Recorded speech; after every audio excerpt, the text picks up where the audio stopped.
Hey you guys, today I'm going to do Hollywood Divas Season 1 Episode 4. Sorry this is up late, but last night I had to rush my son to the hospital. He's just going through it, so you guys continue to pray for my son. He has a bad cold, fever, asthma flaring up, just all kind of shit going on right now. And so he's been home from school for the next couple of days, so just continue to pray for him.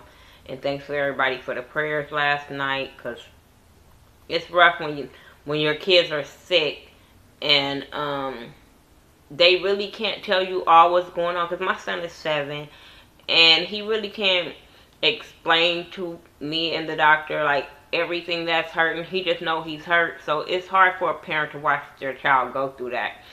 But let's get into this episode, because y'all don't want to hear all that rant.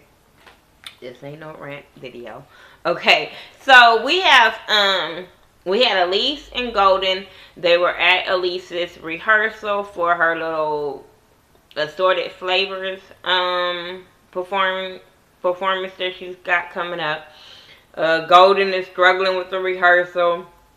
She had another girl come. I just remember her last name, Townsend. But I think she's an actress.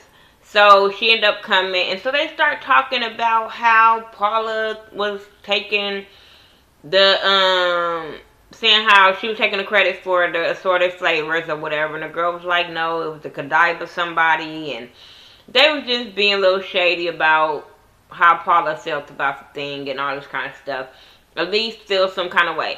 Now, and I get it, but I'm like, okay, we're not for the harbor on this, are we? Yeah, okay, at least. That's your only storyline. Because I get for somebody trying to take credit for your hard work, but girl, we don't want to keep hearing this episode after episode that this girl stole assorted flavors. We know Paula delusional. We know she didn't steal it. Let's move on.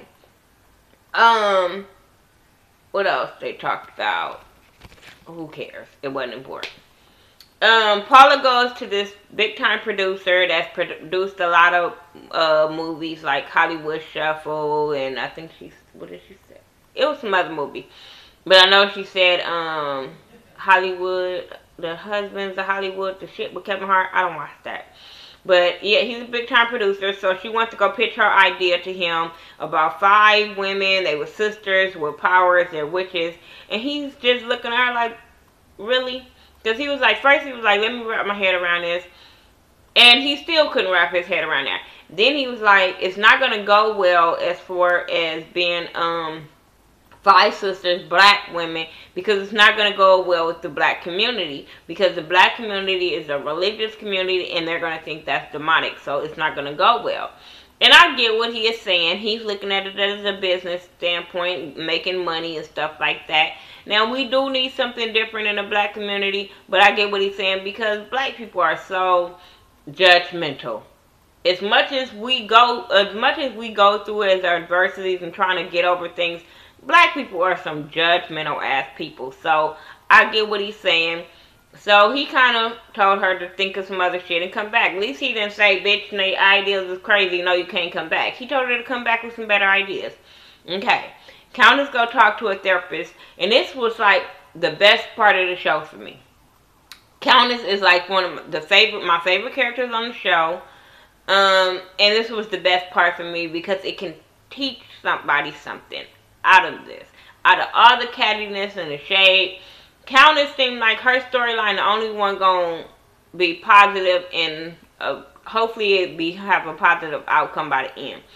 Now, when she was talking to the damn therapist, she kind of reminded me of Miss Chalet on R&B Divas, because I kept saying, oh my God, my black sisters just need so much help, and the industry be ruining these black girls, and we'd be thinking that their life is so good, and this is what they're going through. Everybody loved Miss Chalet. Nobody thought she was going to try to commit suicide. And that's what I'm getting from Countess. Like, we don't need to lose you, boo, and that's where you're headed if you don't get this fixed.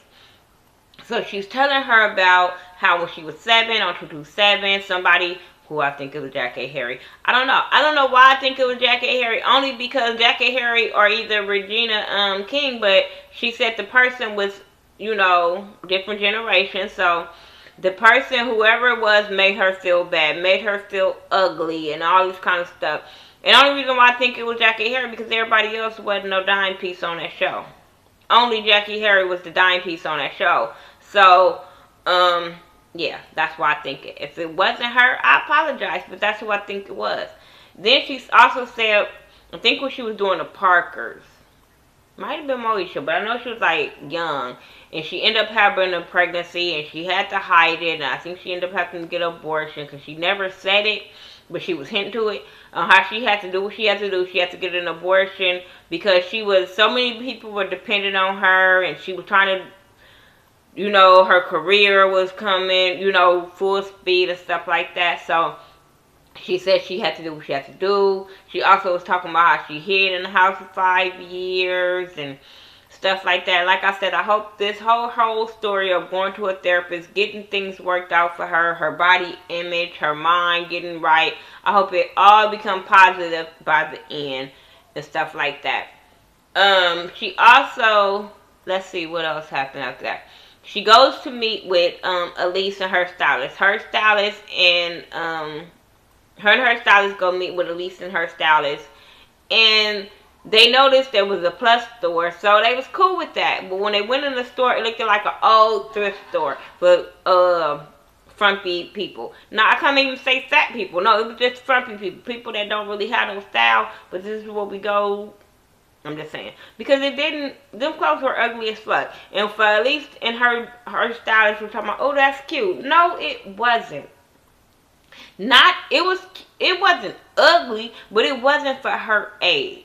And I get what she was saying. And I was getting mad at Countess because I'm like, you're saying all this shit in a confessional, but you're not saying it to them. We need you to be vocal and say it to them.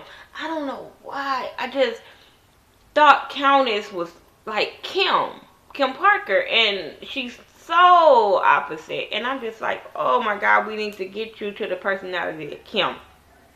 Because when you were Kim, it just seemed like you would say what you want.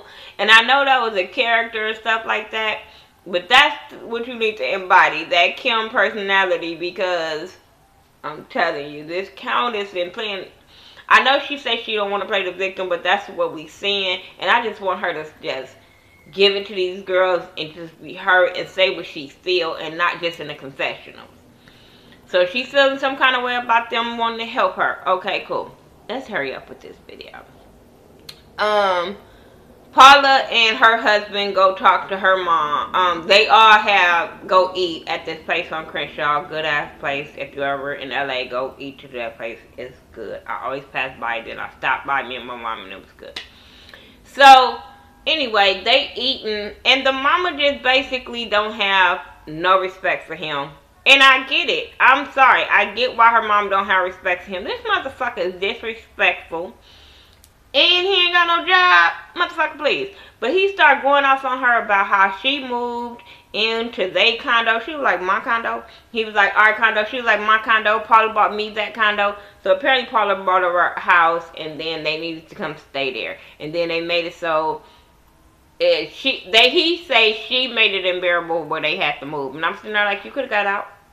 Remember, it was her house. I don't like him. I don't like him. So they start talking about him not working and all that kind of stuff. But she was like, motherfucker, you gotta go steal some hubcaps off the street. At least you working. And he's like, I can't get no 9 to 5. She was like, you can get a 4 to 12. I don't care. Just get a job. So they came to some kind of agreement of him gonna get a job, and then she gonna start respecting him more. I don't see him getting a job, but okay. Whatever. Moving on from there. Oh, no. When he told her, he's trying not to call her a bitch on the street. I wanted to punch him. I wanted to punch Paula. Because, I'm sorry. Now, me and my mama, we don't always get along all the time. But I'll be fucking damned if my dude disrespect her in any way, form, or fashion. Not gonna fucking happen. Love my dude. But I'm telling you, not gonna happen. Just saying. So, anyway, moving on from them, Elise and Golden at rehearsal, she's still not getting it. Look, I'm telling you, Elise, be a friend and sit her down, because it's not going to happen. So Countess come and talk to them and wanted to let them know how she's feeling. Alicia is like really not caring right now. She apologized for making her feel a certain way. Golden apologized for making her feel a certain way. But Alicia's focused on her performance. Golden feel like that ain't the time or the place, but I'm like, hey, ain't our fault you didn't make it to all the rehearsals. And Golden, maybe you should have did this like at the store, and maybe you feel like you got both of them together, so now you can tell them. I don't know, but whatever. But like she said, she's not a victim. She don't want to be looked at as a charity case, so they said they gonna treat her as such. Okay. Then we get all the ladies in the meeting to talk about whatever they're gonna talk about, get the rehearsal going, whatever. But no, Paula comes in and say how she had to axe the idea of the witches because it's not going to make them no money, and she came to them about how black people are not going to look at it right. But I'm like, you should have told them that you talked to a producer, and that's what the producer had told you, and came to them like that. But no, she comes to them with this other story, and then she say how she's the educated one, Alicia's the oldest one, Countess is like the fat one that got love and by the baller, and that ain't usually, people don't usually see the fat girl with the baller. I'm like, bitch, please. Bitch, please. See, I told you I'm not going to like Paula. And that's the one I thought I was going to like. I thought that's the one that was going to be real down to earth. But no, she, So, Lisa is going to be like the backbone of the family that, holds the family together. And Golden is going to be the crackhead. So Golden is feeling some kind of way salty of her being a crackhead. She's mad as fuck. And they all start going at her about they not doing this, they not doing that. Well, really it was Golden. Alicia's trying to tell Paula, like, you need to just see how, with the girl, get some ideas from the girls on how they want to play the character. But Paula is not hearing that. She don't want to do all that. She feel like this the Paula show. They gonna do what she want. Who cares? And that was the end of the show. I feel like this is a disaster waiting to fucking happen. These girls are not going to come together. It's just stupid. I feel them like bringing another writer to see if the show is going to be a success. But with everybody in their egos, it's going to be a disaster. But tell me what y'all thought about this whole show of Hollywood Divas, Season 1, Episode 4. And we can keep the conversation going. But like I said, I only liked the Countess segment because I felt like it can help somebody else out in the long run. Make sure you follow me on Facebook, Twitter, Instagram, Google+, Xbox Live. I do everything by The Ghetto View. THA, not THE. Make sure you check out my girl Ashley Miller, Cemented. Who else do Hollywood Divas? Some More Love. Scotty from Mr. Still Standing. Bondi Blue. Just check out everybody. I'm sorry, my mind's just gone. And I'll talk to you guys later. Peace out.